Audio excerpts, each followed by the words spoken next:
काफ़ी लोग मेरे पास आते हैं अपना फैट कम कराने के लिए। उनका वज़न कभी 100 किलो होता है, कभी 130 किलो होता है और कभी 70 किलो होता है। तो इसका मतलब है चाहे वो पतले हों, थोड़े मोटे हों या बहुत मोटे हों, हर बंदे को, हर इंसान को इस समय अपने बॉडी का फैट कम करना है। हेलो, मेरा नाम डॉक्टर अर्जुन हांडा है।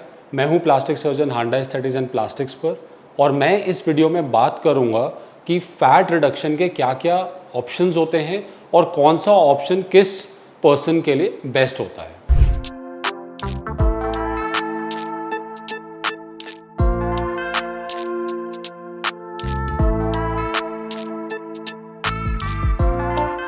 तो सबसे पहले बात करते हैं कि फैट रिड्यूस कैसे होता है बॉडी में, फैट का रोल क्या होता है बॉडी में और उसको कैसे बढ़ाया जाता है या कैसे बढ़ता है बॉडी में। तो जब भी हम ऑब्वियसली खाना ज़्यादा खाएंगे तो हमारे अंदर फैट बढ़ता है, लेकिन फैट का रोल क्या है? फैट का रोल ये है बॉडी में कि वो एनर्जी का स्टोर होता है। तो जब भी हम ज़्यादा खाते हैं या हम ज़्यादा शुगर खाते हैं तो ये जो एक्स्ट्रा कैलोरीज होती हैं जाके हमारे फैट सेल्स में डिपॉजिट हो जाती हैं in the form of fat. अब शुगर कैसे कन्वर्ट होता है फैट में, या एक्स्ट्रा प्रोटीन या एक्स्ट्रा कार्बोहाइड्रेट्स खाने से फैट कैसे बढ़ता है, ये थोड़ा कॉम्प्लिकेटेड मैटर है। बट इन अ नटशेल, अगर आप ज़्यादा खाओगे जितना आपको ज़रूरी है उससे, तो आपका फैट बढ़ेगा। अगर आप ज़्यादा खाते हो और आपकी एक्टिविटी लेवल्स भी ज़्यादा हैं तो आपका वजन उतना ही रहेगा, फैट बॉडी में नहीं बढ़ेगा। अगर आप ज़्यादा खाते हो और एक्सरसाइज करते हो और मसल्स बिल्ड करते हो तो फैट की जगह मसल बिल्ड होगी और फैट नहीं बिल्डअप होगा। नाउ अब आते हैं इस सवाल पर कि फैट को कम कैसे करना है और कौन से पर्सन के लिए क्या ऑप्शन बेस्ट होता है। तो सबसे पहले डिसाइड करते हैं कि हम एक पेशेंट्स का क्लासिफिकेशन सिस्टम। तो let's classify patients by body mass index. एक होते हैं जिनका बॉडी मास इंडेक्स 24.9 या उससे कम होता है, उसको हम बोलते हैं नॉर्मल। 24.9 से ज़्यादा हो, या दैट इज 25 हो से लेकर 29.9 तक हम बोलते हैं ओवरवेट, और 30 से ऊपर हम बोलते हैं कि अब आप ओबीस कैटेगरी में हो। तो सबसे पहले बात करते हैं नॉर्मल वेट कैटेगरी वाले पेशेंट्स जिनका बॉडी मास इंडेक्स 24.9 से कम है। इन पेशेंट्स के लिए ऑब्वियसली एक्टिविटी करना, अपना मेटाबॉलिज्म बूस्ट करना बाय डाइट एंड एक्सरसाइज बहुत आसान होता है। लेकिन इन लोगों में भी कई एरियाज होते हैं बॉडी के, such as love handles, arms हो गया, थाइस के एरियाज हो गए, जो फैट नहीं जाता डाइट एंड एक्सरसाइज करने के बावजूद। तो इन पेशेंट्स के लिए ट्रीटमेंट होता है लाइपोसक्शन, जिसमें छोटे होल मार के हम फैट को निकाल लेते हैं, और ये अच्छा क्विक ऑप्शन होता है फैट को कम करने के लिए।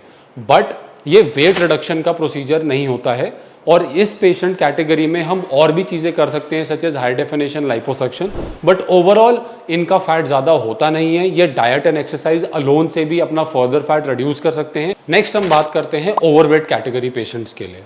इन पेशेंट्स के लिए फैट रिड्यूस करना obviously diet and exercise is always an option, लेकिन कभी कभार ये पेशेंट्स आते हैं कि हमें तो लाइपोसक्शन करवाना है वेट रिड्यूस करने के लिए।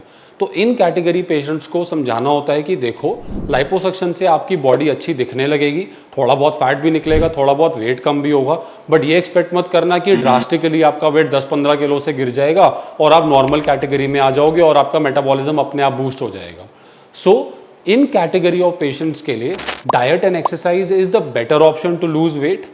बट अगर उनको अपनी बॉडी शेप में लानी है तो वो सर्जरीज के बारे में सोच सकते हैं। नाउ फाइनली एक टाइप की सर्जरी होती है जिसे हम बोलते हैं बेरियाट्रिक सर्जरी। बेरियाट्रिक सर्जरी होती है जो गैस्ट्रो इंटेस्टिनल सर्जन्स करते हैं, प्लास्टिक सर्जन्स नहीं करते। इस सर्जरी में वो अंदर जाके आपके इंटेस्टाइन या स्टमक को या तो बैंड लगा देंगे या तो छोटा कर देंगे, जिससे आपका वेट कम होता है, बिकॉज आप खाना कम खाते हो या खाना उतना ही खा रहे हो लेकिन बॉडी उसे अब्जॉर्ब नहीं कर रही। ये सर्जरी जो होती है ओवरवेट कैटेगरी ऑफ पेशेंट्स के लिए नहीं होती है। अब हम आते हैं पेशेंट्स जिनका बॉडी मास इंडेक्स 30 या उससे ऊपर है। नो, ये कैटेगरी ऑफ पेशेंट्स होते हैं जिनका डाइट और एक्सरसाइज भी अंडर सुपरविजन करना चाहिए। मेरे पास पेशेंट्स आते हैं 120, 130, 140 किलो के, जो ऑब्वियसली मेरे प्रोसीजर दैट इज लाइपोसक्शन के कैंडिडेट्स नहीं होते, बट बोलते हैं जी हमें वेट कम करना है या फैट कम करना है, और हमने तो जिम जाना शुरू कर दिया।